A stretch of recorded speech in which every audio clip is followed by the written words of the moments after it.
Você acompanha Jornal da Rede Alesp.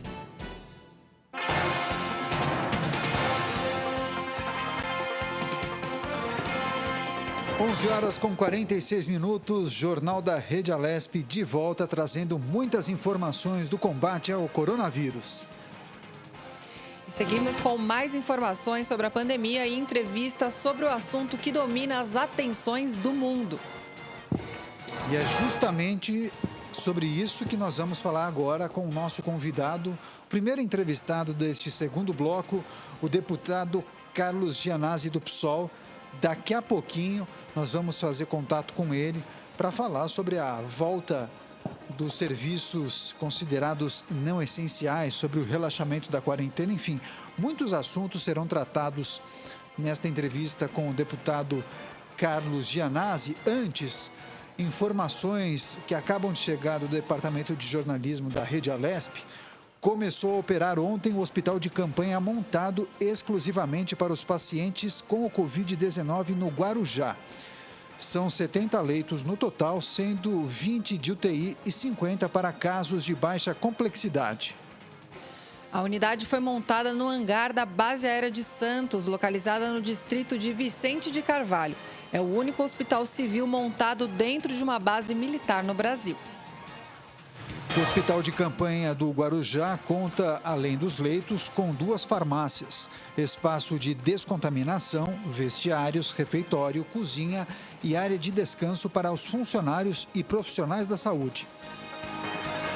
A Prefeitura do Guarujá e o governo de São Paulo arcaram com R$ 3.200.000 cada para a construção do hospital. Cerca de R$ 8,5 milhões serão custeados por um termo de ajustamento de conduta, firmado entre a Prefeitura e o Ministério Público, que autorizou a transferência de recursos.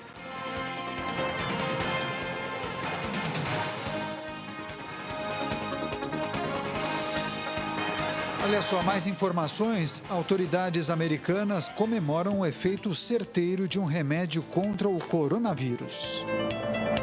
Representando o Instituto Nacional de Alergias e Doenças Infecciosas dos Estados Unidos, o médico Anthony Fauci, um dos nomes mais importantes da resposta americana ao novo coronavírus, anunciou que testes com o antiviral Remdesivir mostraram que o medicamento tem um potencial certeiro para tratar a Covid-19. Em um estudo com a participação de 1.063 pessoas ao redor do mundo, foi constatado que o Remdesivir diminuiu a duração dos sintomas da Covid-19 de 15 para 11 dias. Os resultados completos do estudo americano não foram publicados ainda. O Remdesivir foi originalmente desenvolvido para tratar o vírus Ebola. É um antiviral que funciona atacando uma enzima de que o vírus precisa para se replicar dentro das células. De acordo com os médicos norte-americanos, os dados mostram que o Remdesivir tem um efeito certeiro, significativo e positivo na diminuição do tempo de recuperação.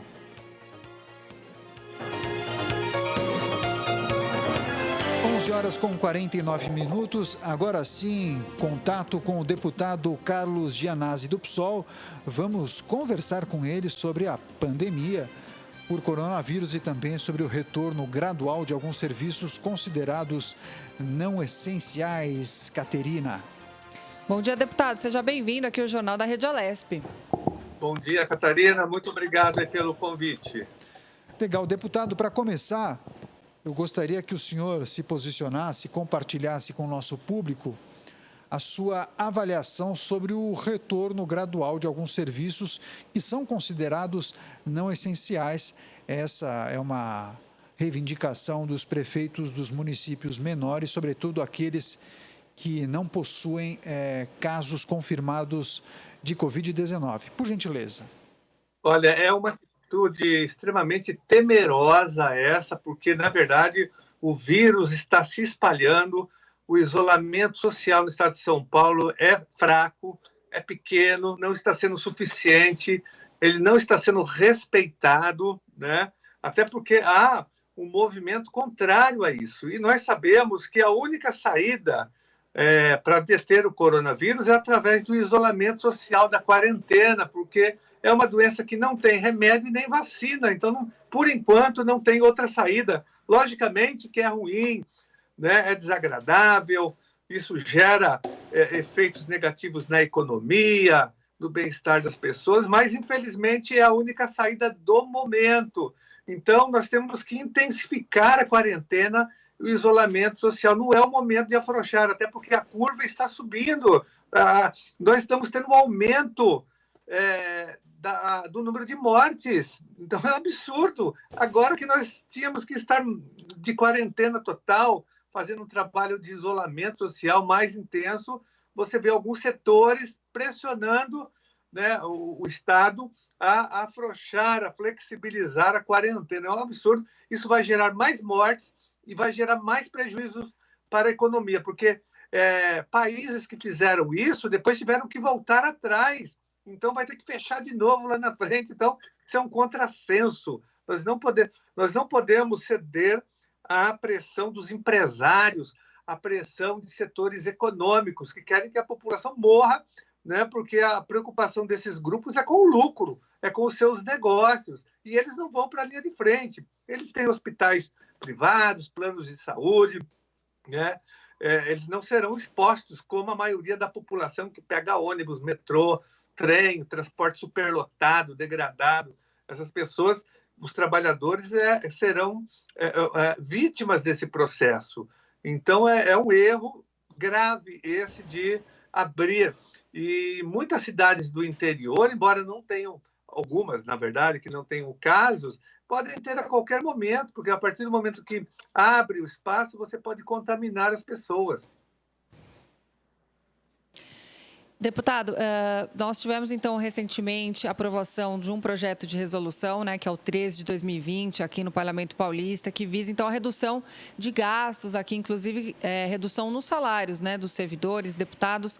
Como que o senhor avalia, então, a aprovação desse projeto, deputado? Esse projeto tem mais um valor simbólico do que prático, na verdade, porque eu tenho dito isso na Assembleia Legislativa. Foi importante do ponto de vista simbólico, acho que a Assembleia tem que dar mesmo a sua contribuição. Nós aprovamos o projeto, sem dúvida nenhuma, mas não pode ficar só nisso. A Assembleia Legislativa tem que aprovar os outros projetos que nós apresentamos. Por exemplo, eu apresentei um projeto que daí sim vai carrear bilhões de reais para o combate à pandemia, para a proteção social dos trabalhadores, que é o projeto de lei que suspende a desoneração fiscal para vários grupos econômicos que têm isenções fiscais, benefícios fiscais, grandes frigoríficos, empresas aéreas têm benefícios fiscais. Então, tem que suspender esses benefícios e canalizar esses recursos para a população. Daí sim, nós vamos ter bilhões de reais. Mas a Assembleia Legislativa tem medo, ela não toca, né, nos interesses do grande poder econômico do Estado de São Paulo, do agronegócio, dessas empresas que eu citei. Então, nós temos que avançar também, sobretudo, desses grupos econômicos. Temos que aumentar aqui os impostos, por exemplo, para heranças. Grandes heranças pagam apenas 4% aqui, né, quando, pela Constituição, poderiam pagar até 8%. Então, nós temos que avançar no poder econômico. Aí sim, a gente vai ter uma grande contribuição. Tem que cobrar a dívida ativa do Estado com as grandes empresas, que já passa de 340 bilhões de reais, sendo que uma parte dessas empresas são beneficiadas já com os descontos e os benefícios fiscais que eu citei. Então, nós temos que avançar. Não basta só descontar o salário dos funcionários e dos parlamentares da Alesp. Importante, já agora vamos avançar e, sobretudo, para poder oferecer proteção social, porque nós defendemos isolamento, mas com proteção social, com recursos do Estado, recursos financeiros e econômicos para a população, para os desempregados, para os trabalhadores informais, para os pequenos comerciantes, os médios também, né, para as pessoas em situação de rua, enfim, tem que ter uma ampla proteção social para que a população possa ficar em casa com dignidade. Legal, deputado, também falando em relação ao retorno gradual de alguns serviços, muitas pessoas comentam sobre a situação na educação municipal e estadual. E alguns comentam da possibilidade de retorno a partir do dia 11. Eu gostaria de saber também a sua avaliação em relação à questão das escolas. Se o senhor entende que já é o momento para voltar aos poucos ou não. As escolas devem permanecer fechadas e o ensino à distância deve ser tratado como a melhor alternativa neste momento.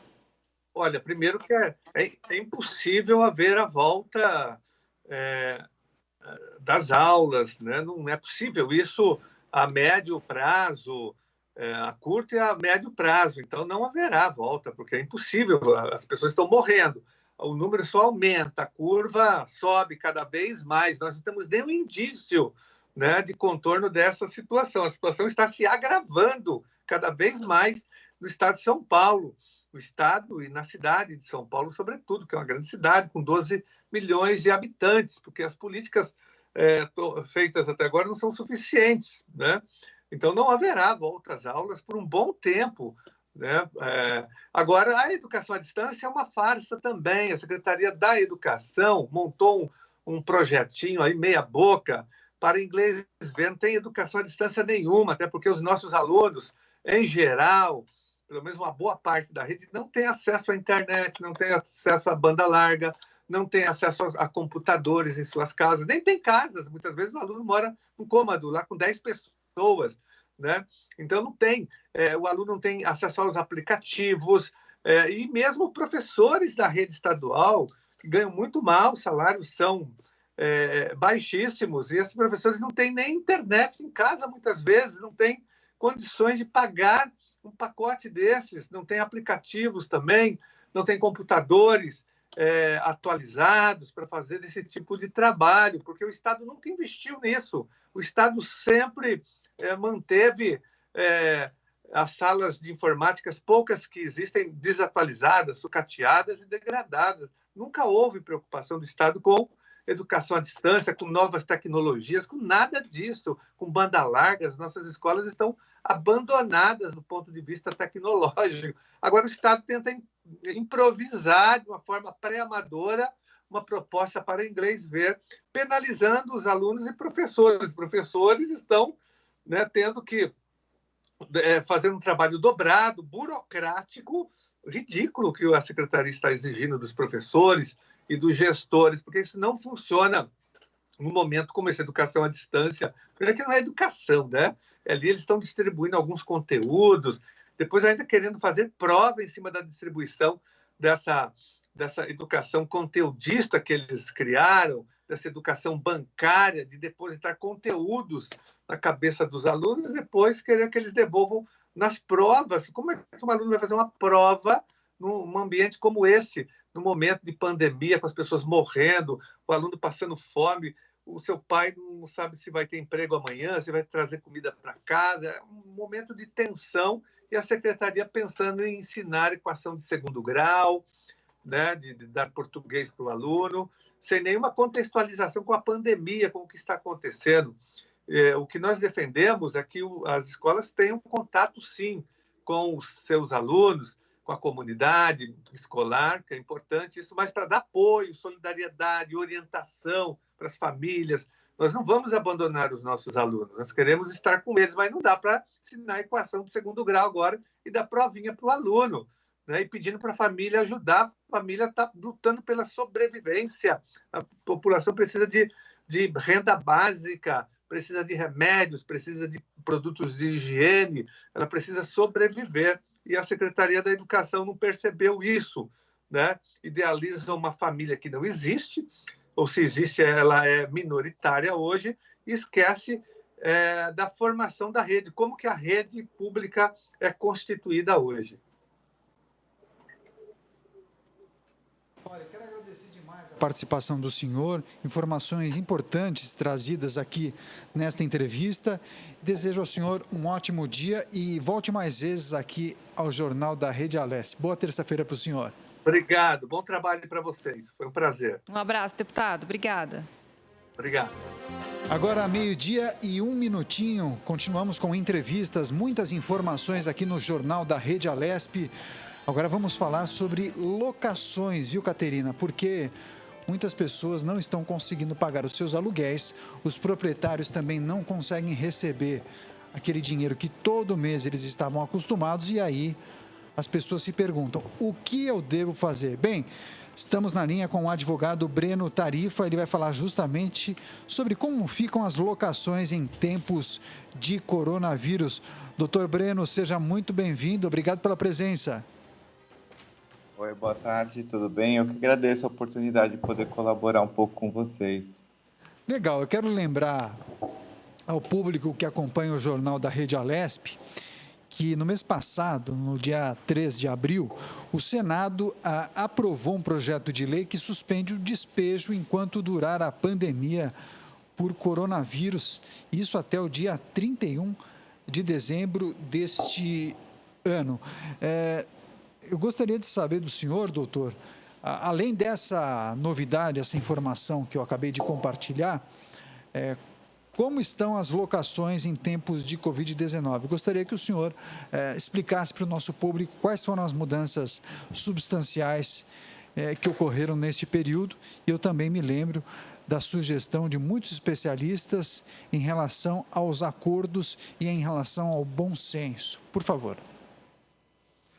Então, olha só, é um cenário completamente novo, pegaram todos de surpresa.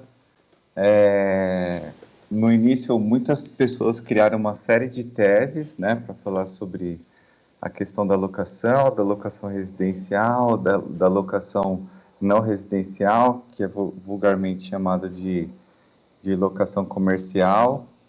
E foi o seguinte, no início as pessoas acreditavam muito na possibilidade de alegar o caso fortuito, força maior, a teoria da imprevisão, e a realidade é que, quando os grandes mestres, os grandes doutrinadores do Brasil passaram a se manifestar sobre o tema, a situação mudou um pouco de figura. Então, o que eu percebo hoje nas decisões do Tribunal de Justiça de São Paulo é que as suspensões não estão sendo acatadas, os descontos não estão sendo acatados. Então, assim, para locação residencial, como não mudou sinalagma a base contratual da locação, a locação é normalmente cobrada na sua totalidade. Agora, diante da situação de desempregos, de uma série de dificuldades que os locatários estão passando, os locadores estão se adaptando à situação também.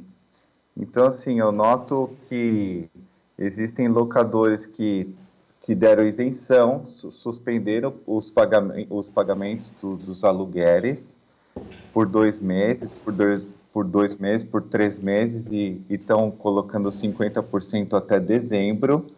E tem locadores que não abriram mão de receber o aluguel. Então, o que acontece? Se porventura esse inquilino ele ingressar com qualquer tipo de medida judicial, dificilmente ele vai conseguir essa suspensão de pagamento. E se porventura ele tiver interesse na rescisão contratual, se o contrato estiver em período de vigência, ele ainda corre o risco de pagar a multa contratual nessa rescisão. Então, é uma situação extremamente delicada. Mas, pelo que eu venho acompanhando, o mercado está se adaptando muito bem a essa situação. Nas locações comerciais, eu me deparei com locadores que deram isenções de 3, 4 meses já para os inquilinos, porque a ideia é não perder o inquilino. Locadores de imóveis residenciais também estão praticando 50% de suspensão durante 2 ou 3 meses ou estão diferindo o pagamento desses aluguéis. ou estão dando descontos de 20%, 30%. Tá se caminhando para esse cenário, por enquanto. Doutor, para quem nos ouve nesse momento, né, e está sem condições, então, de arcar aí com o seu aluguel, como que essa pessoa deve proceder? O ideal é tentar, no primeiro momento, um acordo, então, um acordo de boca, vamos dizer assim? O que o judiciário está passando é que esse locatário, ele essas situações devem decorrer de ato negocial entre as partes ou por cláusula contratual.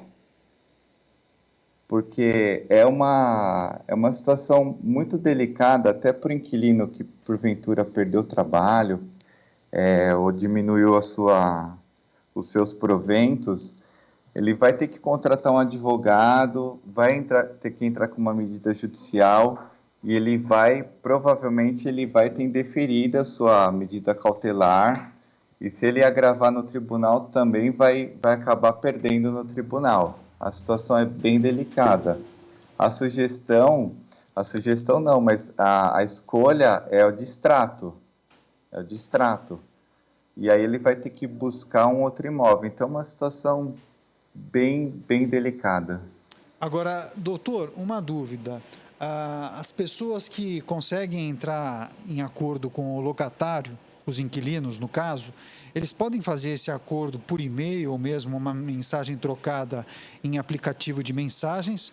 Ou existe a necessidade de fazer um aditivo do contrato ou então um novo contrato para formalizar esse acordo que deve durar, sei lá, 3, 4, 5 meses? Olha só, eu acredito que formalizar é sempre o melhor caminho. Se porventura as comunicações entre o locador e o locatário vinha sendo ou pelo WhatsApp ou por e-mail, é uma via possível, sim. É uma via possível. O que é importante é que essa suspensão, a isenção do pagamento seja formalizada de alguma maneira, para depois o locatário não correr o risco de sofrer uma ação de despejo por falta de pagamento. Perfeito. Doutor, na hipótese do contrato estar terminando, imaginamos que o inquilino tem que pagar mais 3 meses de aluguel. Só que ele não consegue arcar com esses custos e ele sugere ao locatário a fragmentação desse valor, desses 3 meses de aluguel, em 10 ou 12 parcelas, por exemplo. Automaticamente esse contrato de locação ele acaba sendo estendido, ou esse acordo é um acordo paralelo ao contrato de locação que, segundo o meu exemplo, duraria mais 3 meses? Não, o contrato estando próximo do período de término, o ideal seria pagar uma multa proporcional ao tempo de ocupação. É por aí, não vai pagar o valor cheio da multa dos 3 aluguéis, porventura estipulados no contrato. E a questão do acordo é o que eu falei há pouco. As partes têm total liberdade para diferir esse pagamento em quantos meses entenderem possível. O importante é formalizar essa situação, para não deixar na questão como se fosse um acordo verbal e não correr o risco depois de sofrer uma medida judicial de cobrança ou a medida de despejo mesmo, propriamente dita. Doutor, me fala uma coisa, quando o inquilino, então, leva essa situação aí para a justiça, como que os juízes estão despachando, né? Eles estão cumprindo os prazos? É um processo que costuma tardar muito? Como que é? Não, então, até me surpreendeu essa situação, porque os juízes estão atendendo essas demandas extremamente rápidas, assim, elas estão recebendo uma atenção diferenciada. Às vezes, a maior parte dos advogados busca uma antecipação de tutela, né, para que a decisão saia imediatamente, assim, que demore poucos dias a ser proferida uma decisão após a propositura da medida judicial. essas decisões estão sendo proferidas, as partes, os proponentes estão agravando dessas decisões porque os juízes não estão concedendo a liminar, as partes estão agravando para o Tribunal de Justiça e o Tribunal de Justiça também está dando uma atenção especial para esses casos. Essas decisões estão saindo extremamente rápidas, questão de poucos dias, as duas decisões vão estar no ar para as partes. E normalmente o locador ele não fica nem sabendo dessa propositura, ele vai ficar sabendo depois que ele receber a citação. Então, o juiz de primeiro grau profere uma decisão em caráter de antecipação de tutela, a parte agrava, o tribunal profere o acordo sem intimação da parte contrária. Legal. Doutor, do ponto de vista do Poder Legislativo, que iniciativas estão em curso e podem ajudar as pessoas que estão com dificuldade de arcar com os custos ou então aquelas que são proprietárias de imóveis e não conseguem resolver as pendências com os inquilinos?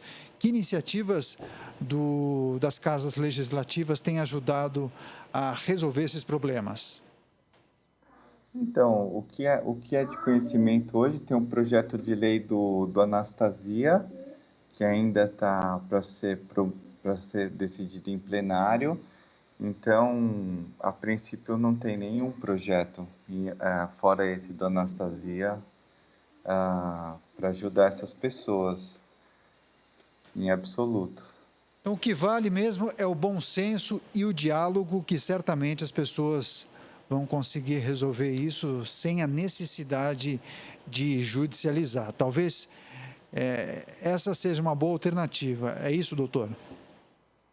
É exatamente isso. É um momento que eu entendo que os locadores têm que ponderar muito essa situação, porque acredito que também não esteja fácil a alocação hoje em dia, e o locador não tendo bom senso, não ponderando essa situação, ele pode perder o inquilino, e aí o que pode acontecer? Se porventura o locador entra com uma ação de despejo, essa ação de despejo ela não vai acontecer com a rapidez que estão dando essas outras decisões dos pedidos de suspensão ou de diferimento dos pagamentos.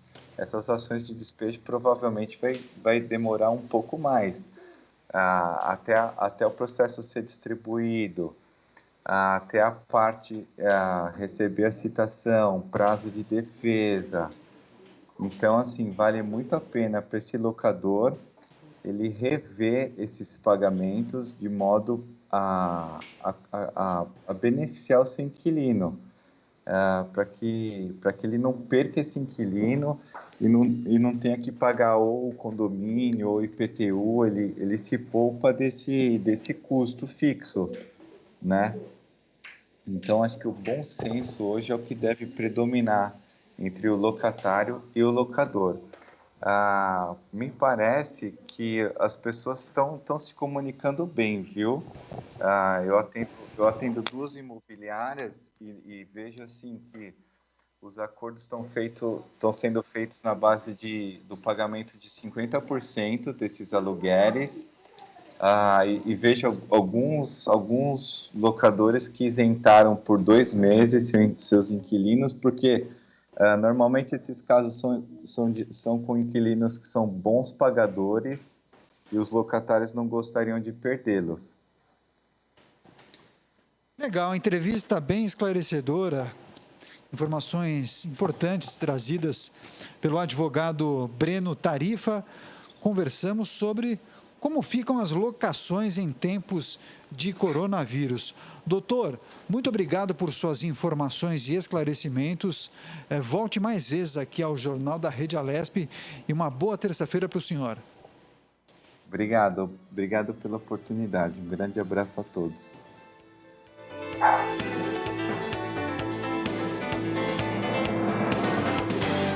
Meio-dia com 15 minutos, vamos movimentar a equipe de jornalismo da Rede Alesp, trazendo ela que é jornalista, é repórter, é apresentadora, é locutora e é amicíssima da Caterina Schutte.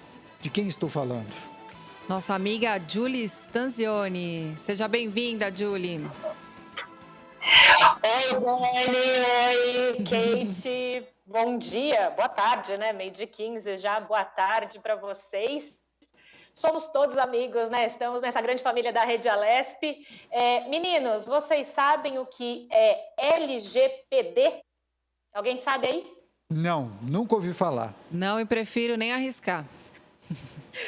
Então, vamos lá. Muita sopa de letrinha, né, Kate? Vamos lá. Então, o LGPD é a Lei Geral de Proteção de Dados Pessoais. É uma lei federal, ela foi publicada em 2018.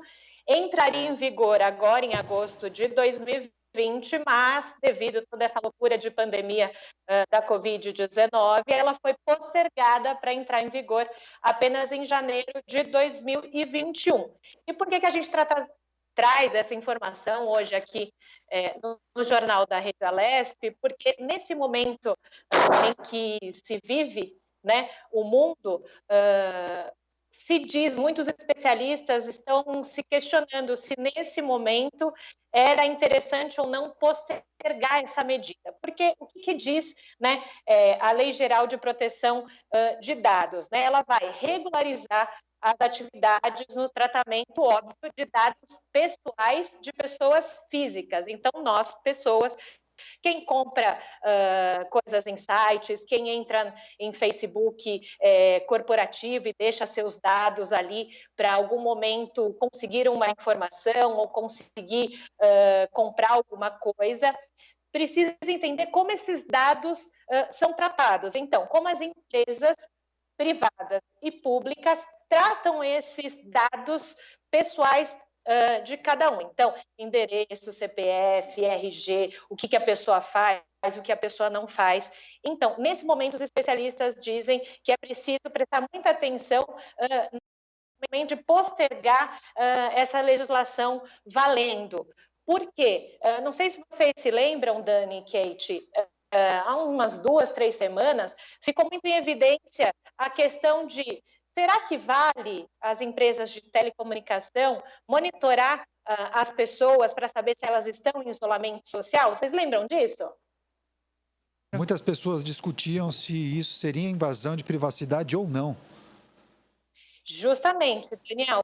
E aí o que acontece? A LGPD vem justamente para regularizar toda essa questão. Em até que momento, juridicamente falando, é invasão ou não de privacidade? Nesse momento, a LGPD serve ou serviria a partir de agosto para dizer justamente isso, até que ponto as empresas podem usar esses dados das pessoas. Então, é um grande debate nesse momento, porque preferiram justamente, nesse momento, ter uma discussão maior com a sociedade civil, então por isso que foi postergado, e para que as empresas entendam melhor que momento que elas estão e que elas podem usar esses dados. Então, por isso que a gente está trazendo essa informação de que ela foi postergada. Ela começaria a valer agora em agosto, então as empresas teriam sanções, pagariam multas se não estivessem de acordo com a lei, e nesse momento vai se esperar mais 6 meses para que tenham sanções efetivas,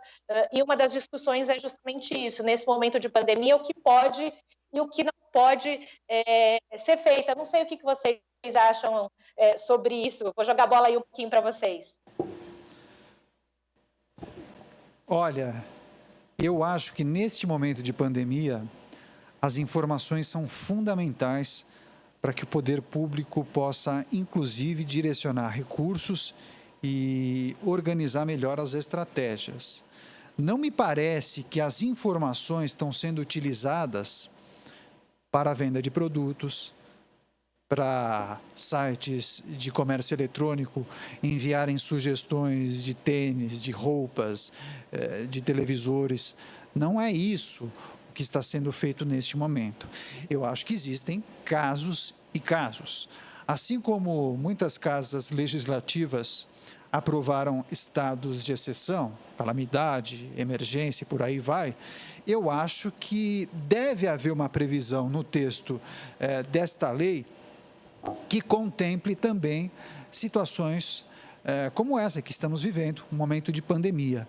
Essas informações sobre o deslocamento e isolamento social são fundamentais. Eu acho que sim, opinião pessoal do jornalista, eu acho que as autoridades devem utilizar essas informações fornecidas pelas empresas de telefonia para justamente embasar as ações de isolamento social. Então, eu acho que é válido e esse texto deve prever situações de extrema necessidade, como, por exemplo, essa que estamos vivendo. Eu gostaria de saber, então, a opinião da minha colega de bancada, Caterina Schutt.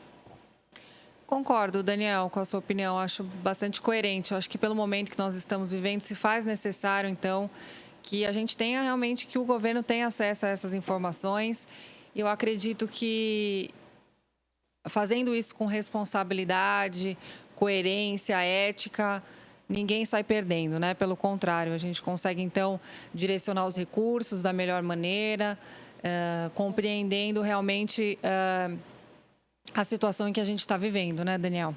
Exatamente. Julie, você perguntou, você perguntou Daniel, a nossa opinião.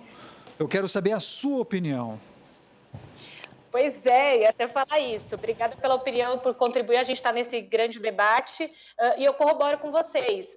Nesse momento, há muitas coisas que a gente precisa usar e saber aonde as pessoas estão ou deixam de estar e em que momento eu preciso usar um recurso, em que local do Brasil, que a gente tem uma extensão territorial gigantesca. Então, nesse momento, você coletar dados é importante. E é por isso que também eu concordo nesse postergamento da lei, porque todo mundo vai ter que se adequar. A gente está se adequando a tudo. A gente está trabalhando em casa, remotamente, a gente está conversando muito mais com a tecnologia. Então, nesse momento, se precisa entender até que ponto eu posso ir ou eu posso vir. Então, é muito importante ter mais essa discussão, porque se nesse momento entrasse em vigor a lei, muita coisa poderia deixar de lado e poderia atrapalhar o andamento do combate da pandemia. Então, nesse momento, acho que é necessário, acho que é importante e que todo mundo fale sobre isso. Então, por isso que a gente está trazendo essa informação aqui no Jornal da Rede Alesp. É que às vezes, Dani e Kate, não sei se vocês concordam comigo, às vezes no momento como a gente está de crise, de não saber o que vai acontecer no outro dia, tudo parece ruim. Tudo que é novo é ruim. Não, vamos fazer diferente? Não vamos fazer desse jeito porque não é legal. Mas, às vezes, a gente precisa dar um passinho atrás, respirar fundo e entender que não vão invadir a nossa vida privada, mas eles precisam controlar para onde a gente vai. Infelizmente, o brasileiro tem muito dessa, assim, se não dizer que tem que ser assim, não é. Por exemplo, o uso de máscaras que a gente está tendo a partir dessa semana em São Paulo, se tornando obrigatório. Poderia ser diferente, mas a gente teve que dizer, alguém teve que vir com uma lei e dizer, olha, é obrigatório para isso acontecer. Então, eu sinto que essa questão de dados vai por esse caminho. Dani? Claro, eu acho importante, inclusive, a gente mencionar aqui que outros países do mundo também utilizam estratégias parecidas e fazem uso desse tipo de dado, o dado que é resgatado do celular da pessoa, sem naturalmente identificá-la, mas para criar as estratégias para as autoridades de saúde em meio à pandemia. E aí eu, inclusive, gostaria de saber se você tem algum tipo de informação de algum país, porque eu gostaria de compartilhar com você, Julie, e também com o público que acompanha agora o Jornal da Rede Alesp, que as autoridades de Wuhan, município que fica na província de Hubei, local considerado o epicentro do coronavírus, eles se utilizaram de muitas informações extraídas dos celulares das pessoas e, inclusive, com todas as autorizações legais, eles começaram a monitorar as pessoas e criaram uma espécie de um aplicativo em que você consegue identificar as pessoas ao seu redor e aí, dependendo do tipo de classificação que essa pessoa recebeu pelo poder público, ela conseguia identificar alguma coisa muito parecida com o que as pessoas utilizam para deslocamentos de carro, que você consegue identificar os carros com aquelas carinhas. A província de Hubei começou a utilizar essa tecnologia em que você conseguia identificar as pessoas. E as pessoas apareciam nesse aplicativo com 3 cores: verde, amarelo e vermelho. Por exemplo, verde é aquela pessoa que não teve coronavírus e também não teve contato com nenhuma pessoa. Então, imagine que a Kate fosse uma pessoa com a indicação verde no aplicativo. Então, eu posso passar ao lado dela com toda a tranquilidade do mundo. Já as pessoas que receberam a classificação na cor amarela são aquelas pessoas que não testaram positivo para o coronavírus, mas tiveram contato com pessoas com a doença. Então, essa pessoa, segundo a autoridade, ela está em alerta. E agora, as pessoas com a classificação vermelha, essas pessoas sim tiveram coronavírus ou estão infectadas. Então, olha só o compartilhamento de informação. Digamos que é um estágio muito mais avançado do que esse estágio que nós estamos aqui discutindo. Então, existem níveis e níveis, e eu acho que a tecnologia, nesse sentido, só ajuda, e a autoridade deve fazer sim uso dessa informação, na minha opinião, para ajudar a vencer essa doença tão complexa que é o coronavírus. Julie. É isso mesmo, Dani. Você falou lá da província, eu te digo que alguns outros países da Europa também já usam esse sistema. Vale destacar que a cidade de Bérgamo, na Itália, que foi ali um dos grandes epicentros na Itália de mortes do coronavírus, eles também começaram a usar, talvez um pouco tardio, mas começaram a usar também um sistema de monitoramento pelo celular. Eu conversei há cerca de uma semana com uma amiga também, que entrou aqui no Jornal da Rede Alesp, a Júlia Pesce, entrou de Madrid, falando sobre isso. Eles começaram também a usar um monitoramento pelo celular e que possibilitou também o governo espanhol, a fazer uma pequena abertura lá nesse final de semana, que foi justamente, você pode sair, ir para a rua até 1 quilômetro de casa só, fruto do monitoramento. Então, é o que a gente está falando, Dani. As coisas vão acontecendo e a gente tem que se adequar, e a tecnologia está aí para ser usada. Uma última informação rapidinho, a questão ainda da Lei Geral de Proteção de Dados, a Alesp também já está se movimentando com relação a isso. Todos os departamentos da casa estão se preparando para esse momento. Eu conversei também com o pessoal lá da informática, o Frederico Portolato, que é o gestor ali da pasta, e ele falava que também a Alesp se prepara para esse momento. Lógico, todo mundo tem que cuidar do dado, né? É isso aí, informações importantes trazidas pela repórter Julie Stanzioni. Muito obrigado por sua participação, viu, Julie? Parabéns, informações muito importantes aqui para o nosso público. Então, agradeço demais a sua participação e esperamos você muito em breve aqui no Jornal da Rede Alesp. Um grande abraço a você.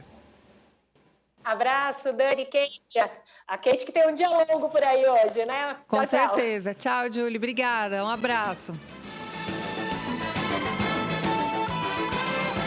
12h com 29 minutos, muitas informações neste bloco, entrevistas, prestação de serviço, tudo aquilo que você precisa saber para ficar muito bem informado e informada em relação ao combate ao coronavírus, Kate. Isso aí. Vamos para mais um giro de notícias, Daniel? Com certeza, só se você começar. Com a boa notícia? Vamos embora. Hospitais do Ceará receberão em até 15 dias 50 tablets para que sejam realizadas visitas virtuais entre familiares e amigos a pacientes internados com Covid-19. Os equipamentos foram doados pela Organização Pan-Americana de Saúde. O recurso já está sendo implementado em unidades de saúde de Fortaleza que tratam infectados pelo novo coronavírus. Devido ao alto poder de transmissibilidade da doença pandêmica, pessoas acamadas em hospitais de referência ou de retaguarda não podem receber visitas sociais. A recomendação consta no protocolo de manejo clínico do coronavírus na atenção especializada do Ministério da Saúde. O Hospital Cearense Leonardo da Vinci, que atende exclusivamente infectados pelo coronavírus, já dispõe de 3 tablets. Pacientes de média complexidade, ou seja, que estão conscientes, com pouca falta de ar e conseguem se comunicar, têm a opção de falar com os parentes através de videochamadas. O contato pode ser feito diariamente. Já no Hospital Geral de Fortaleza, a estratégia está em fase de implementação. A taxa de letalidade da Covid-19 no Ceará chegou a 8,1% no final de semana, quando a plataforma Integraços divulgou 677 mortes pela enfermidade. Mais notícias, 12:00 com 31 minutos. Vamos falar de mercado de trabalho, porque os dados sobre o mercado de trabalho que foram divulgados pelo IBGE, apesar de captarem apenas o início da pandemia do novo coronavírus, já trazem sinais preocupantes sobre os efeitos da crise no emprego. Entre fevereiro e março, o desemprego no país avançou de 11,6% para 12,2%, conforme a Pesquisa Nacional por Amostra de Domicílios Contínua. O levantamento usa como parâmetro temporal trimestres móveis. Assim, a taxa de 12,2% refere-se ao período de janeiro a março, enquanto a de 11,6% aos 3 meses entre dezembro e fevereiro. O primeiro caso de Covid-19 no país foi confirmado em 26 de fevereiro. E os decretos de quarentena em estados como Rio de Janeiro e São Paulo começaram a sair na segunda quinzena de março. Assim, os dados de abril devem dar uma dimensão mais clara de como a provável recessão que se avizinha está se manifestando no mercado de trabalho. Mas os números do trimestre até março já sinalizam os efeitos que as medidas de quarentena, consideradas necessárias para que o sistema de saúde consiga atender os pacientes graves de Covid-19, terão sobre o emprego.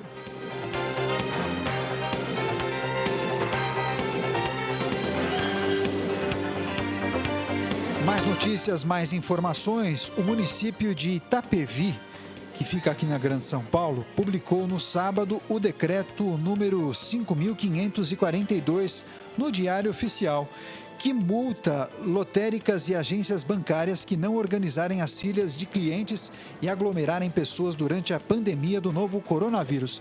12:00 com 33 minutos, conexão com o Palácio dos Bandeirantes, entrevista coletiva ao vivo do governo de São Paulo com as medidas no enfrentamento da pandemia. Acompanhe.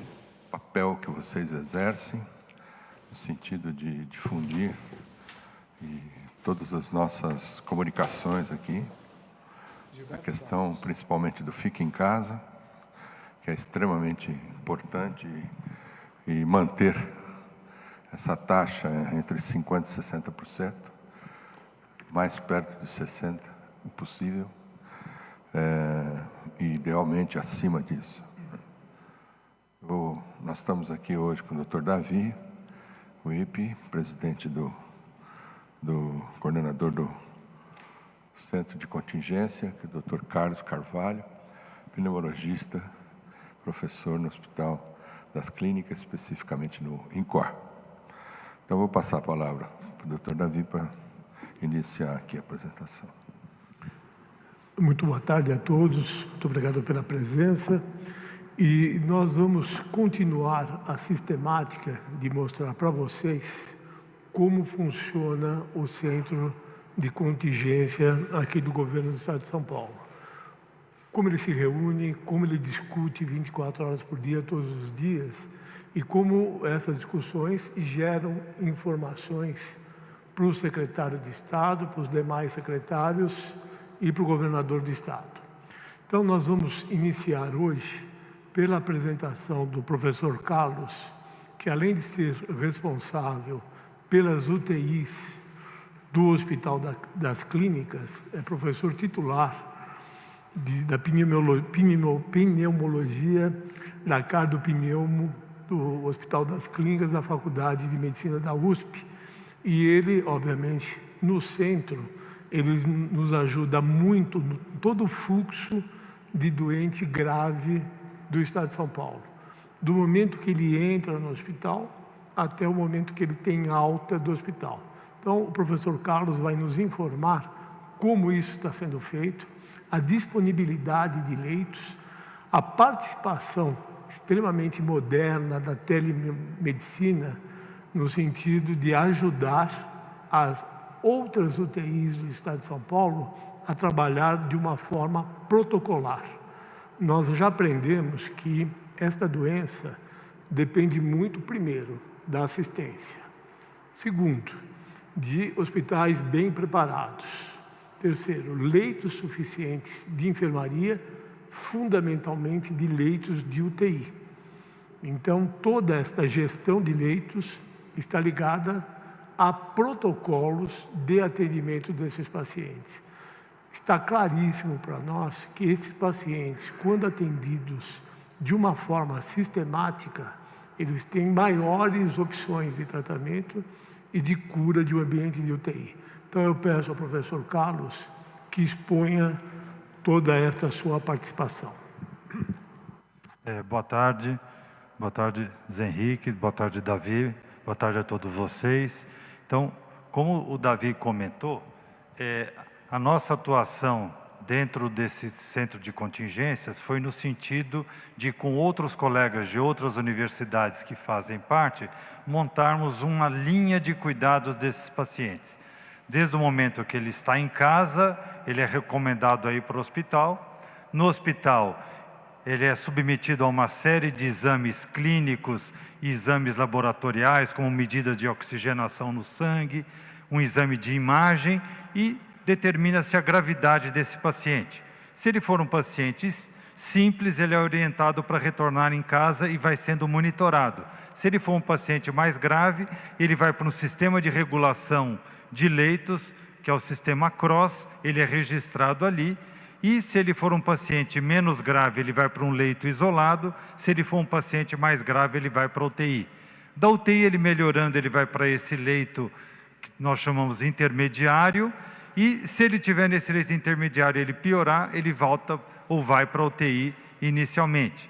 E a partir daí ele tem dois caminhos. Ele estando no hospital, ele pode melhorar e receber alta, e aí ele vai para um acompanhamento ambulatorial para nós sabermos se essa doença deixa alguma sequela no pulmão ou sequela no organismo. Como uma doença nova, nós não sabemos. Então esse indivíduo é acompanhado durante 1 ano. E aqueles que infelizmente falecem, estando dentro de um protocolo, ele é submetido a uma necrópsia minimamente invasiva, o corpo não é mais aberto, é só feito punções como se fossem para retirada de partes dos tecidos mais importantes, para nós podermos entender essa doença, uma vez que esse vírus deve ficar circulando a partir de agora, nos próximos anos também. Então, para que nós possamos atuar. Falando especificamente dessa parte do doente grave, do doente que precisa ser internado ou que vai para a UTI, tem sido comentado sempre com vocês a necessidade de novos leitos de UTI e de equipamentos para que esses pacientes sejam adequadamente tratados e essa insuficiência respiratória, essa dificuldade de oxigenar o sangue, seja contrabalançada.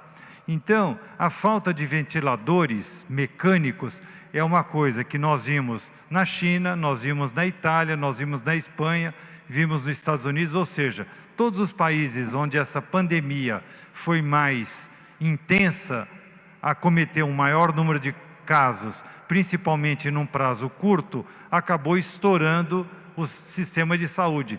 Não tinha capacidade de absorver tantos casos assim. Então, aqui em São Paulo, na capital, por onde o vírus entrou, os primeiros casos, e no interior, agora com a disseminação, nós temos preparado a Secretaria da Saúde, junto com as pessoas do comitê, junto principalmente com o Hospital Emílio Ribas e o Hospital das Clínicas, temos discutido um protocolo de assistência ventilatória para oferecer baseado nos melhores conhecimentos sobre ventilação mecânica que já existiam previamente e que nós discutimos com os colegas da China, da Espanha, da Itália, para não repetir aqui algumas dificuldades, alguns problemas que eles tiveram lá. E com isso, nesse momento, nós temos obtido uma taxa de mortalidade nos nossos pacientes no ambiente de UTI, por exemplo, menor do que o que está sendo observado em Nova York. Então, os nossos cuidados aqui estão adequados, mas para isso nós precisamos ter leitos de UTI. Por enquanto, no estado de São Paulo, temos alguma folga na faixa aí dos 30% de leitos não ocupados no interior do estado. Mas na capital, nós já estamos entre 85% e 90% de ocupação. Então, sempre a Secretaria da Saúde vem promovendo a abertura de novos leitos para tentar trabalhar essa demanda. Outra coisa que estamos trabalhando com as equipes de inovação, principalmente da Universidade de São Paulo e de outras universidades e de outros pesquisadores, é a construção de novos ventiladores mecânicos. Então, tem uma série de projetos que estão na Anvisa para serem aprovados, projetos que esperamos num futuro próximo possam ser produzidos ventiladores nacionais mais simples, mas que vão ser fundamentais para atender a nossa população. Uma outra situação que nós aprendemos com o pessoal da Itália é que quando tem essa sobrecarga de ventiladores mecânicos para o doente intubado, existe a possibilidade, desde que tenhamos equipamentos adequados, que possamos fazer uma ventilação não invasiva, sem usar o tubo. O paciente fica dentro de um capacete e esse capacete é pressurizado. Como não temos esse capacete aqui no Brasil, essas empresas, esses pesquisadores estão desenvolvendo capacetes nacionais para ser mais uma forma de desafogar as nossas terapias intensivas, para que possamos postergar ou mesmo nem chegar à necessidade de intubação.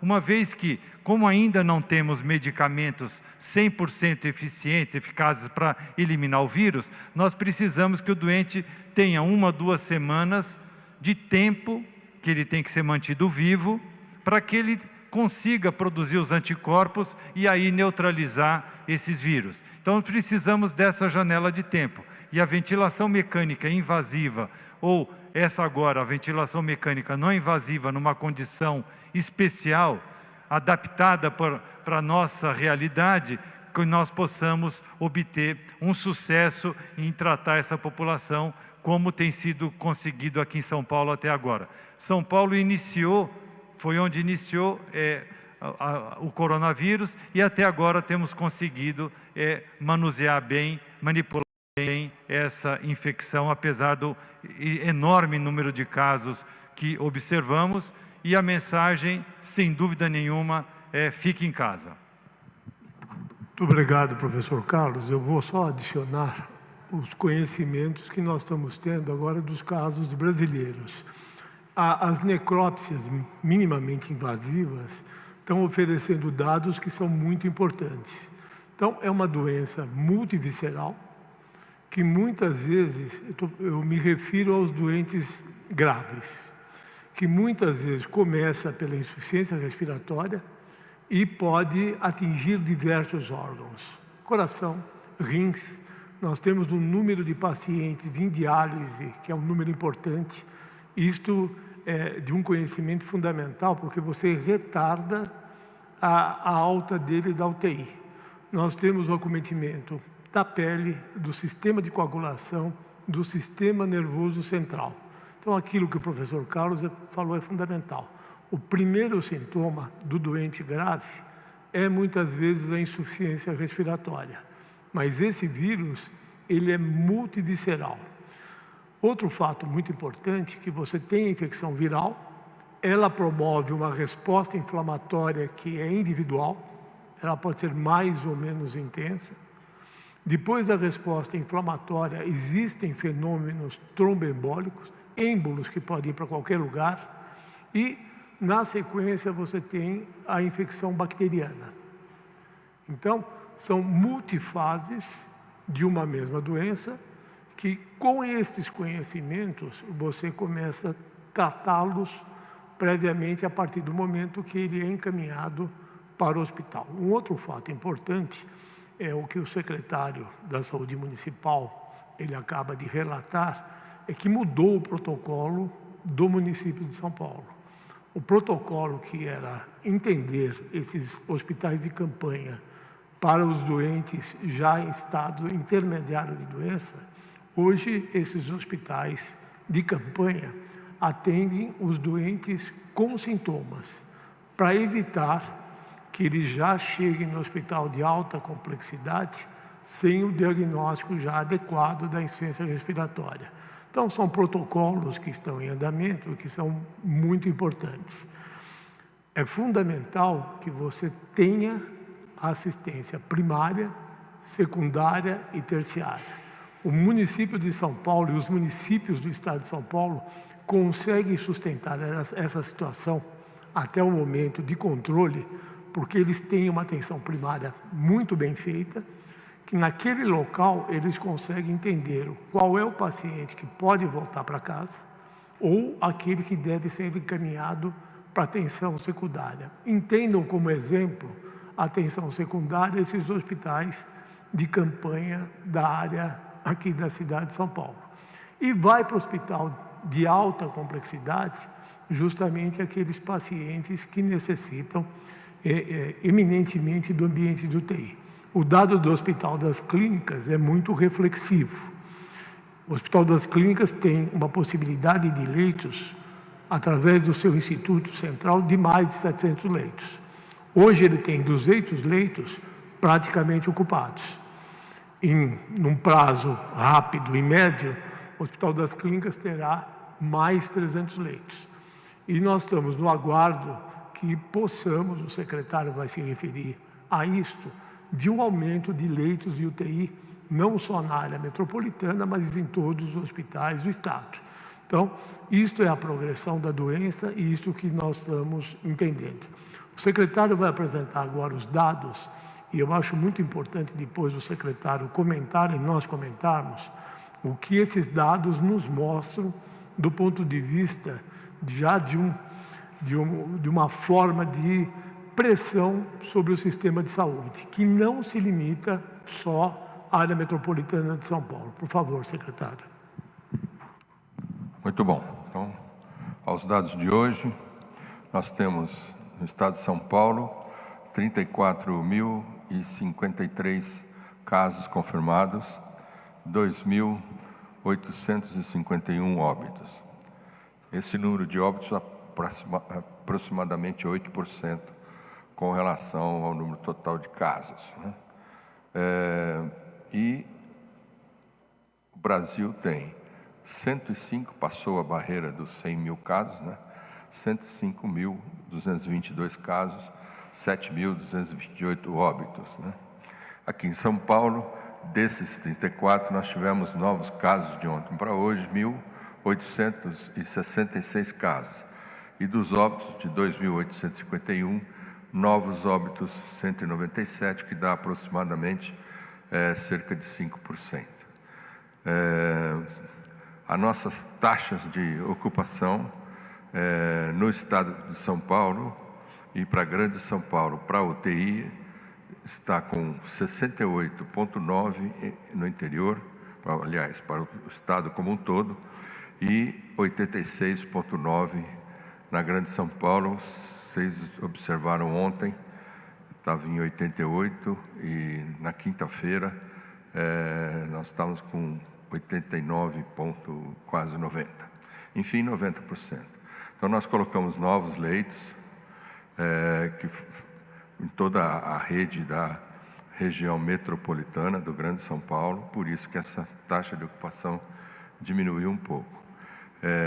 Isso nos mostra que ainda precisamos mais leitos.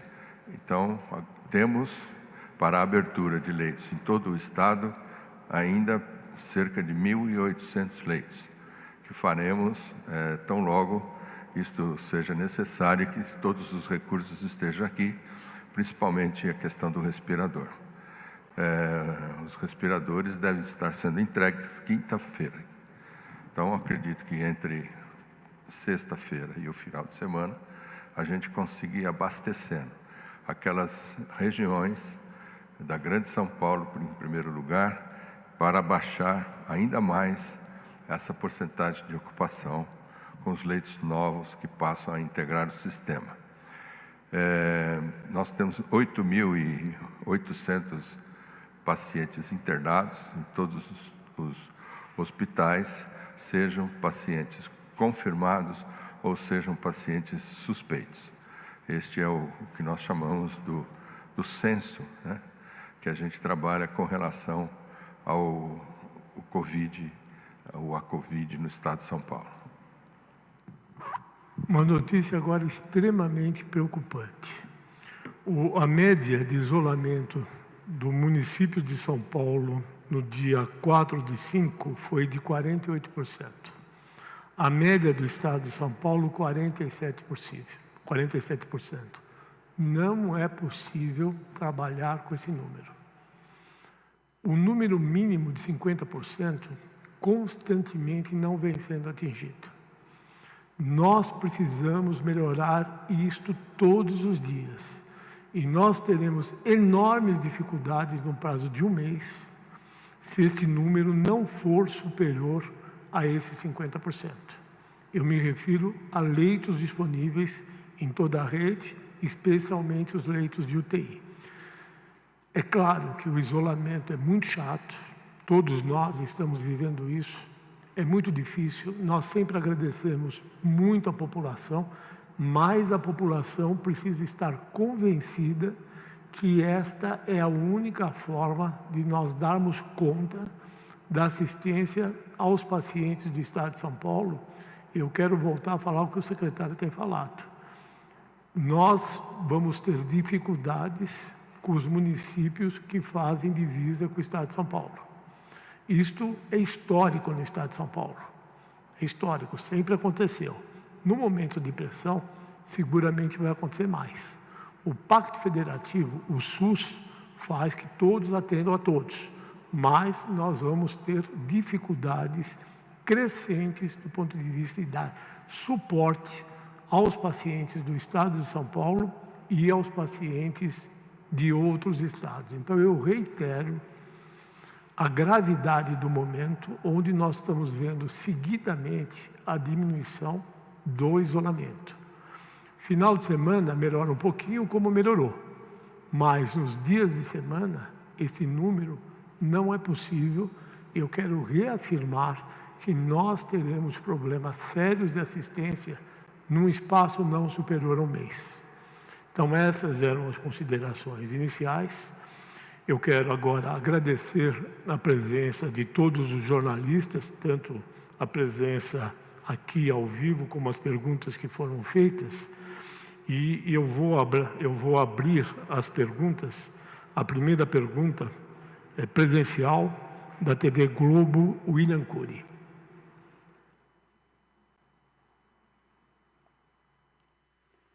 Boa tarde, tudo bem? Queria saber, né, a gente tem falado de taxa de isolamento, agora a obrigatoriedade do uso de máscaras a partir da quinta-feira em todo o estado de São Paulo. Mas a gente sempre flagra aglomerações pela cidade de São Paulo, hoje ali nas proximidades da Galeria Pagé. O que pode ser feito para resolver isso e o que isso tem provocado de prejuízo já nos números que observamos aqui na cidade de São Paulo e também no estado como um todo? Obrigado. Bom, há uma preocupação crescente. Tanto é verdade que hoje em várias avenidas e ruas de São Paulo tem todo um bloqueio. Esse bloqueio é para tentar diminuir a circulação de pessoas. Eu, como vocês, também estou vendo aglomerações. Mas isso é inaceitável. Além da aglomeração, que não é permitida o não uso de máscaras. Hoje um outro veículo de comunicação me perguntou, mas há um mês atrás vocês falavam de máscaras de uma forma diferente. O conceito de máscara não mudou. O que mudou é a emergência sanitária. Então, a máscara acresce em muito a proteção dos cidadãos. Então, isto é fundamental. A despeito de tudo que nós estamos falando, é verdade, sai pelas ruas, um aumento do número de carros, aglomerações, pessoas sem máscara. Aí é um direito individual, mas é uma obrigação com a sociedade usar máscaras. Pelo que eu vi do decreto do governador, as medidas cabem aos municípios, e assim tem que ser. Os municípios vão tomar as decisões que entenderem como adequadas para o não cumprimento das regras que estão claramente estabelecidas. A próxima pergunta, desculpe, da Regiane Soares, do jornal Agora. Eu formulo. Qual é a orientação do Comitê de Contingência do novo coronavírus para a comemoração do Dia das Mães no próximo domingo, dia 10 de maio? Na Páscoa, a recomendação foi não viajar. E agora? Quer responder essa? Regiane e todos. A orientação continua sendo a mesma. Tanto para agora no Dia das Mães, todos gostariam de comemorar de uma forma bastante efusiva com seus entes queridos.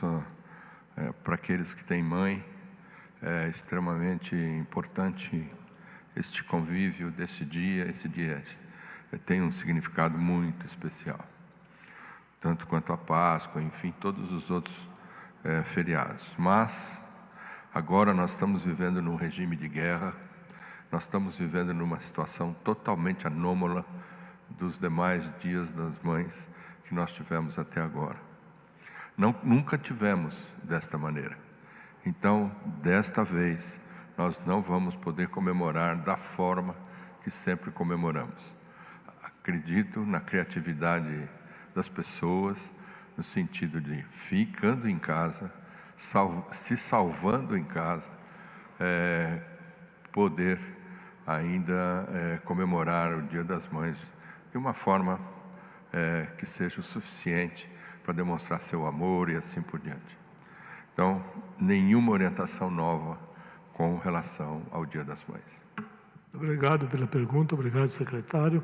Agora uma pergunta online, TV Record Rio Preto, Vitor Moretti e o Flávio fará a pergunta. Araçatuba está com um índice de 44% de isolamento social e confirmou 67 casos positivos de coronavírus e 2 mortes. Diante desses dados, é possível pensar em qualquer flexibilização a partir do dia 11? Qualquer discussão deste tema cabe ao governador, que fará o seu pronunciamento no dia 8. A nós do comitê, representados por nós três, Helena Sato aqui também, cabe traçar os cenários e sugerir ao governador quem tomará a decisão e que comunicará à sociedade. Agora, este índice é inaceitável. As pessoas continuam a não acreditar no vírus. E é isso que nós estamos vendo. 44% de isolamento, 67 casos positivos e com número de mortes totalmente indesejável. Infelizmente, nós teremos mortes, mas cada vida conseguida é um avanço. Então, por favor, atente ao que nós estamos falando diariamente. Agora, uma pergunta presencial da Jovem Pan, Nicole Fusco.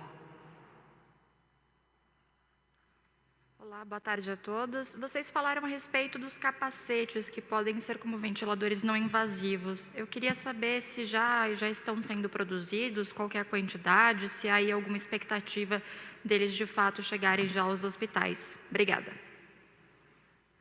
Essa é uma tecnologia que, como o Brasil não produzia e o consumo desse equipamento foi muito grande na Europa, depois da crise da Itália, então não foi também possível importar. Então, algumas empresas brasileiras, alguns pesquisadores estão desenvolvendo e desenvolveram capacetes nacionais que já estão em fase de teste e com resultados positivos. E as empresas já estão prontas para começar a produzir. A minha expectativa, que ligo quase todos os dias para os pesquisadores, é quando vão entregar, porque estamos precisando, e isso vai ser um desafogo muito grande para a nossa situação.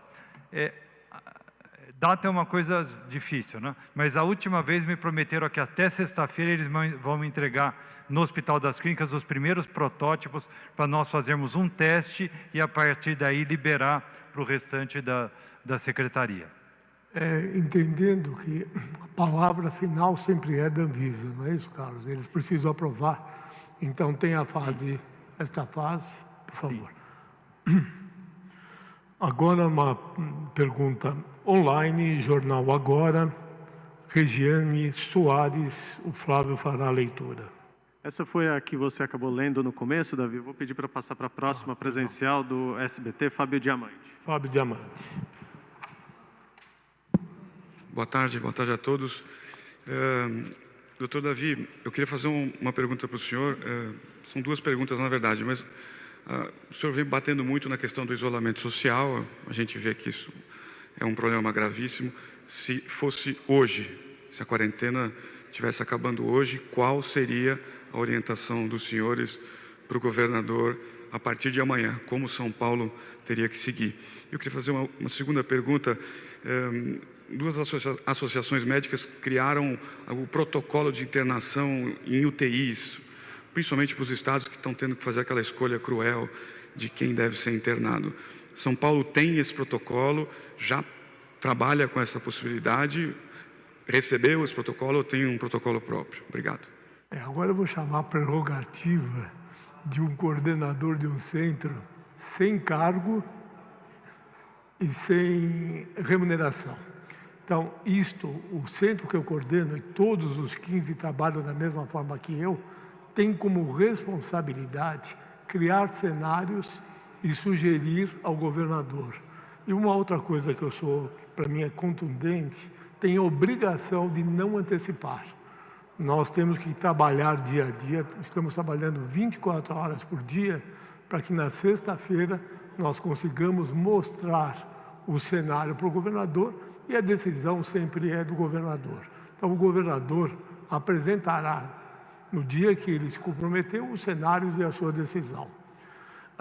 Eu quero que o professor Carlos me ajude na decisão, na sua segunda pergunta. Não tem nada mais constrangedor para o médico de linha de frente, e nós somos médicos de linha de frente, escolhas. Quem vai e quem não vai.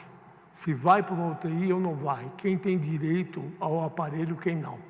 Isto é extremamente doído, não para nós médicos, para todos os profissionais da área de saúde.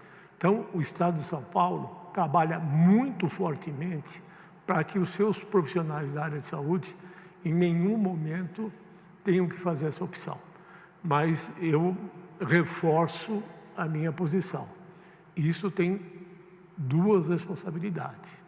Uma é do Estado e outra da sociedade.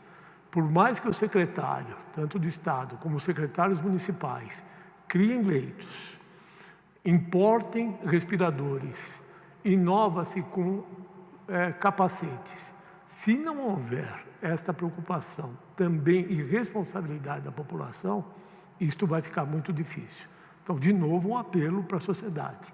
Isto precisa do apoio de toda a sociedade. Eu entendo como um indivíduo que assessora o governo, que o Estado e todos os municípios estão fazendo o melhor possível. E eu espero, como médico de linha de frente, o professor Carlos a mesma coisa, e todos que lidem nesta situação de enfrentamento da epidemia, não tenhamos que fazer escolhas desse tipo no futuro. Professor Carlos. Bom, sem dúvida nenhuma, esse tipo de escolha é uma das situações mais difíceis para a equipe médica e para o médico que vai dar a palavra final. Então, tem dois fatos que eu queria comentar. Primeiro, é que essa é uma situação associada ao colapso mental do profissional. São situações associadas a burnout, coisa que tem tirado alguns profissionais da linha de frente. E isso é muito traumatizante para o médico, é muito traumatizante para a equipe que apoia esse médico quando ele tem que chegar nessa decisão. E num ambiente como esse, tem sido trazido para frente, para a linha de frente das terapias intensivas, uma série de profissionais que não eram propriamente da terapia intensiva. Eles estão sendo capacitados, estão sendo treinados para fazer esse tipo de atendimento. Na terapia intensiva, e vou falar do Hospital das Clínicas, que é onde eu milito desde o século passado, no Hospital das Clínicas nós desenvolvemos um protocolo para essas situações, para situações como a que estamos vivendo, de pletora do sistema de saúde, e existe uma categorização para escolha, para definição dessas situações. Isso foi apresentado para o Conselho Regional de Medicina, que referendou esse tipo de abordagem. Felizmente, como o Davi falou, não precisamos, ainda aqui em São Paulo, não chegamos a esse ponto e esperamos nunca chegar, porque é uma situação muito, muito desgastante para todos que estiverem envolvidos nessa situação. Só para terminar essa pergunta, eu quero dizer que nós estamos vivendo também um grande desconforto de ver os nossos colegas da área de saúde internados em ambiente de UTI. Isso também é muito difícil e isso desgasta muito a equipe de saúde. É o técnico de enfermagem, é a enfermeira, é o médico, é o indivíduo da recepção. Então, isto tudo é muito difícil para essa equipe de saúde que atende esses pacientes. Então, nós temos que pensar no global dos fatos e ter isso em mente, que quando você toma as providências de prevenção, você também está ajudando esses profissionais da área de saúde. Hoje existem, por exemplo, protocolos de anestesia que protegem o profissional, diferentes do que existiam, até formas de intubação diferentes, até decisão da assistência ventilatória menos ou mais invasiva. Mas isso é uma preocupação do dia a dia de todos os nós. Obrigado, Fábio Diamante. Agora eu vou passar para a pergunta do Bruno Ribeiro, do Estadão. Flávio fará a leitura.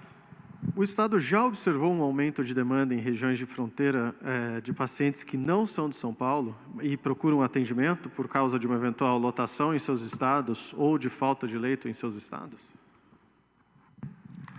Veja, nós não temos observado isso ainda. O que ocorre é que em estados vizinhos que possam entrar num problema de calamidade acima das suas possibilidades de recursos para atendimento dos pacientes, isso acaba acontecendo. É nesse momento que tem que ter a ajuda cada vez maior do governo federal. É ele, enquanto a entidade, por meio do Ministério da Saúde, a entidade máxima de atendimento e de ditar políticas nesse sentido, mas também de acolher os estados, de acolher cada estado que esteja numa situação como nós já vimos no Amazonas e provavelmente no Rio de Janeiro e no Pará. Das nossas fronteiras, nós não temos observado nenhum tipo de paciente. De onde eles viriam? Eles viriam da fronteira leste e da fronteira norte, talvez. Da fronteira sul, norte com o norte do Paraná e leste com Mato Grosso e Mato Grosso do Sul, acho menos provável. Acho menos provável porque as condições da epidemia nesses estados estão mais controladas. Então, fica mais difícil, dos pacientes se dirigirem para o estado de São Paulo. Mesmo porque eles têm que ser transportados por via terrestre. E isso numa situação de insuficiência respiratória, que é muito difícil de ser trabalhada, vamos dizer assim. Precisa de uma estrutura, talvez, das mais importantes em transporte de pacientes graves. Eu vou dar um exemplo agora dos hospitais privados de São Paulo. Está havendo uma chegada muito importante de pacientes de outros estados. Então, os hospitais que nós trabalhamos estão vendo isso acontecer claramente. Os sistemas em outros estados esgotados e esses pacientes vindo para o estado de São Paulo. Um outro fato é a migração interna dentro do estado de São Paulo. As pessoas que moram em municípios com menor número de habitantes consequentemente, tem um recurso menor do ponto de vista de infraestrutura, procurando os hospitais mais regionais. Eu vou passar agora a pergunta presencial da TV Cultura, a Maria Manso. Boa tarde.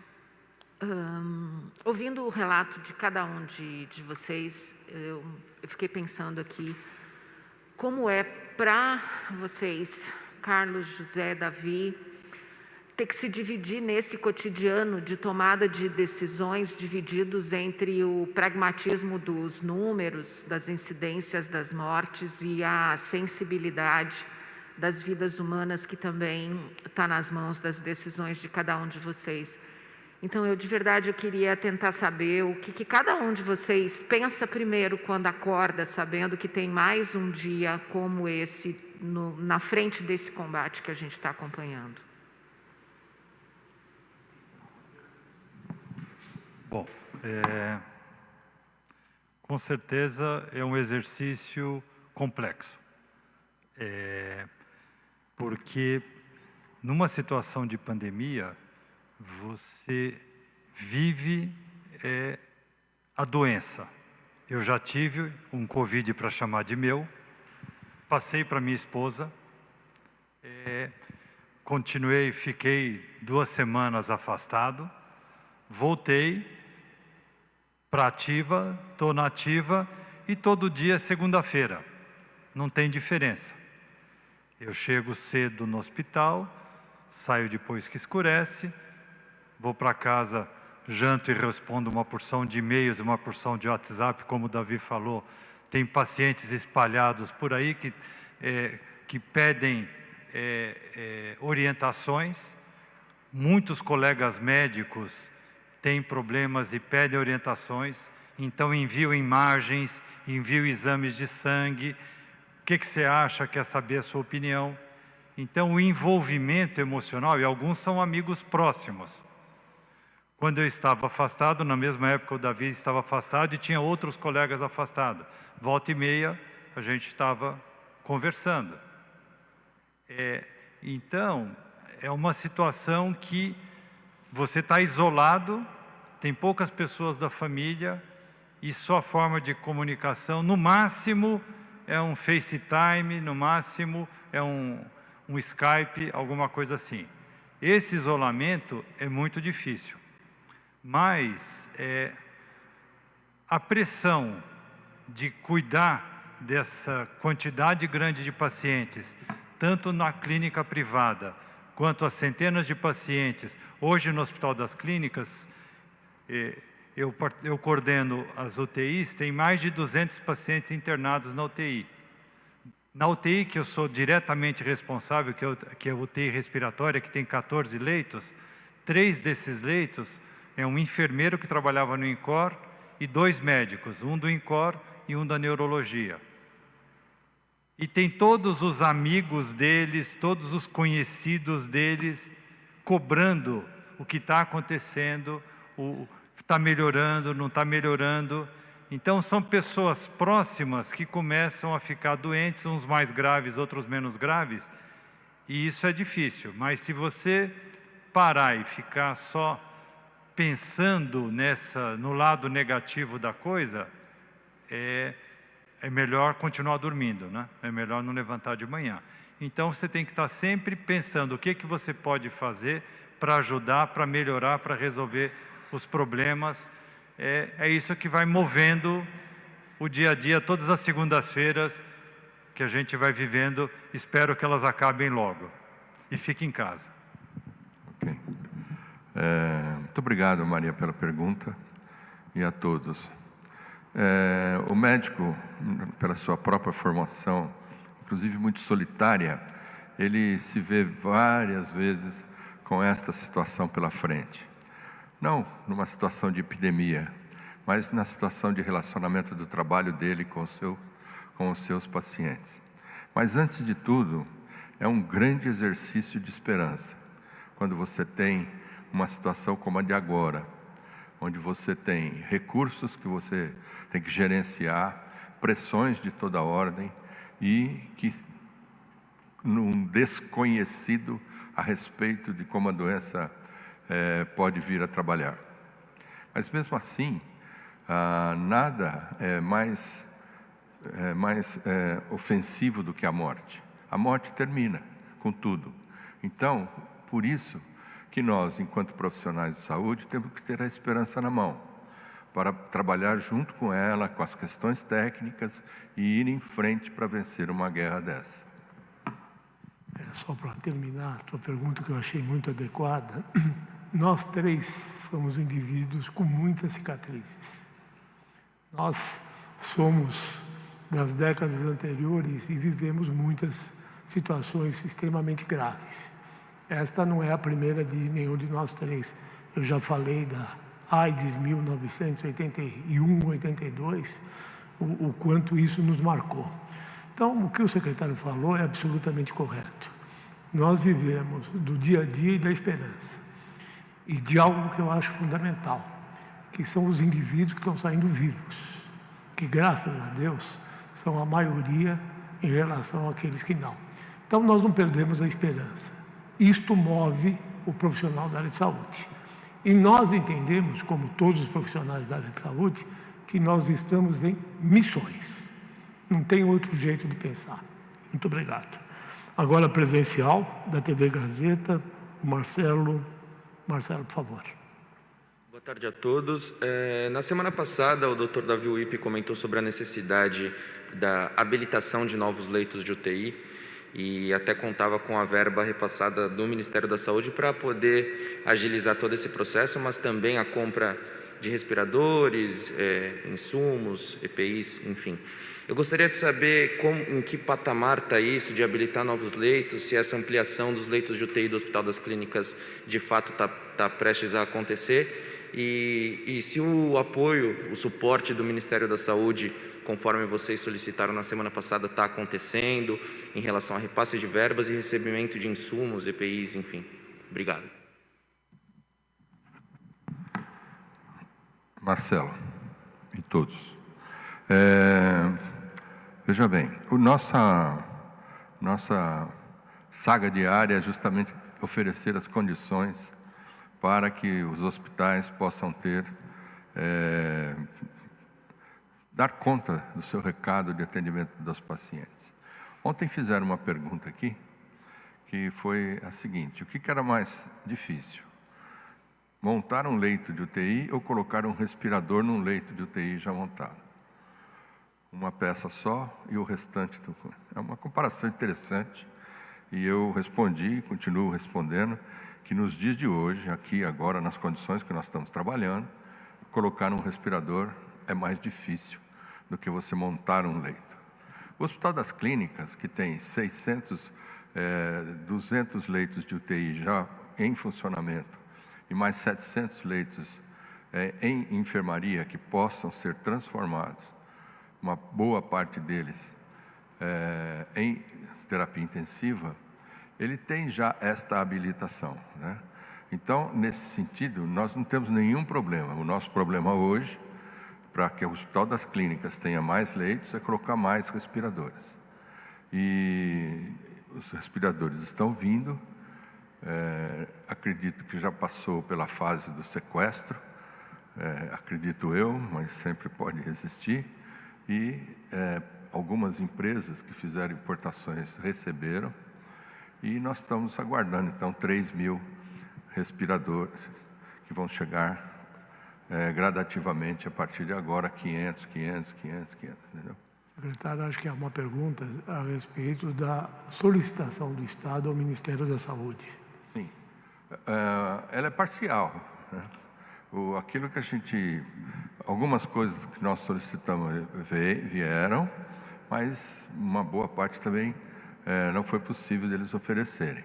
Nós temos um bom relacionamento com o Ministério da Saúde, nós temos o CONAS que nos representa junto ao Ministério da Saúde também, e o Ministério se divide em vários departamentos, e um deles que é destacado do Ministério da Saúde, que é uma agência, é a Anvisa, que a gente depende muito dela, né?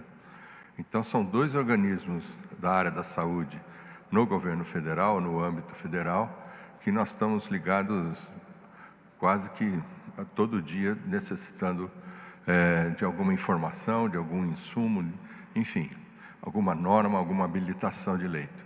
Sempre existe essa constante relacionamento para uma coisa ou outra. Carlos? Só queria fazer um comentário, já que foi a respeito de aumentar o número de leitos e o Hospital das Clínicas.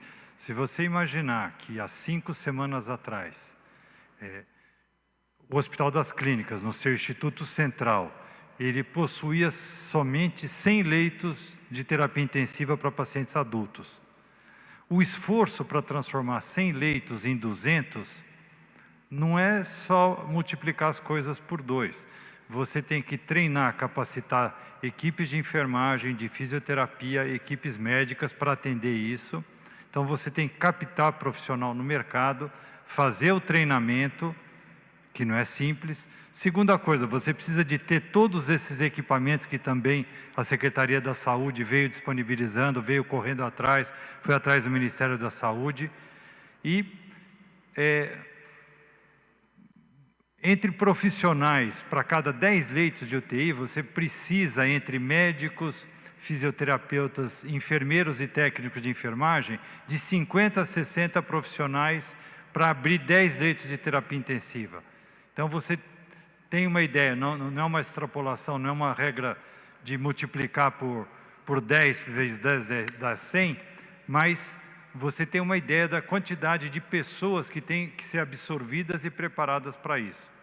Agora, nós estamos chegando nos primeiros 210 leitos, caminhando para 220, à medida que a demanda vem ocorrendo e que a Secretaria da Saúde vem favorecendo essa disponibilização. E vamos tentar, nas próximas 3 semanas, chegar em 300 leitos de terapia intensiva. Isso exige um esforço tremendo, exige uma necessidade de adaptação, de arquitetura hospitalar, de gases, de eletricidade, toda uma infraestrutura que não é simples. Então, o trabalho que a Secretaria da Saúde vem fazendo junto com a administração do hospital tem sido extremamente louvável nesse período. Eu preciso reiterar o apelo que nós fizemos na reunião do governo, do governador, com o Ministério da Saúde. Eu vou reiterar o apelo que nós precisamos urgentemente ser atendidos. Então, o Estado de São Paulo é a cidade, especialmente, o epicentro desta pandemia. Então, nós temos que ser atendidos nas solicitações que o secretário fez. Ele formulou uma série de solicitações e, além de atendidos, rapidamente. Não adianta nós termos aparelhos, respiradores para agosto. É agora.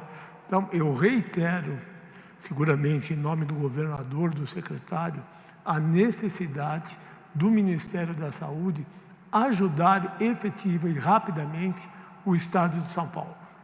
Eu vou para a última pergunta, agora presencial, da UOL, o Felipe Pereira, por favor. Boa tarde, senhores. O Centro de Contingência traça cenários que são avaliados pelo governador para tomar decisão, como o Dr. Davi Wippe explicou. Caso haja um relaxamento do isolamento social, caso a quarentena seja flexibilizada, qual cenário o Centro de Contingência mostrará para o governador se essa medida for tomada? Obrigado. É assim, nós somos em 16 indivíduos, pesquisadores, cientistas, epidemiologistas, pneumologistas. Nós representamos 5 universidades aqui do Estado de São Paulo. Representamos alguns dos principais hospitais e a Secretaria de Estado e seus institutos. Uma das situações que para mim é absolutamente crucial é não trabalhar com hipóteses distantes. No começo, nós criávamos cenários em cima das experiências de outros países. Hoje, nós trabalhamos com números do Brasil, do Estado de São Paulo, números absolutamente reais. Claro que todos nós, o professor Carlos, ele não falou sobre isso, boa parte desse tempo nós investimos em estudar, inclusive todos os trabalhos que são publicados. Então, isso é um investimento que ajuda a formular as hipóteses que vão criar uma situação de decisão para o governador. Então, nós, neste momento, temos que ser os mais exatos em cima de ciência, técnica e experiência. É assim que nós trabalhamos no dia a dia para oferecer ao secretário governador as informações mais precisas. Mas a decisão sempre é do governador. Para isso ele foi eleito. Muito obrigado. Uma boa tarde a todos.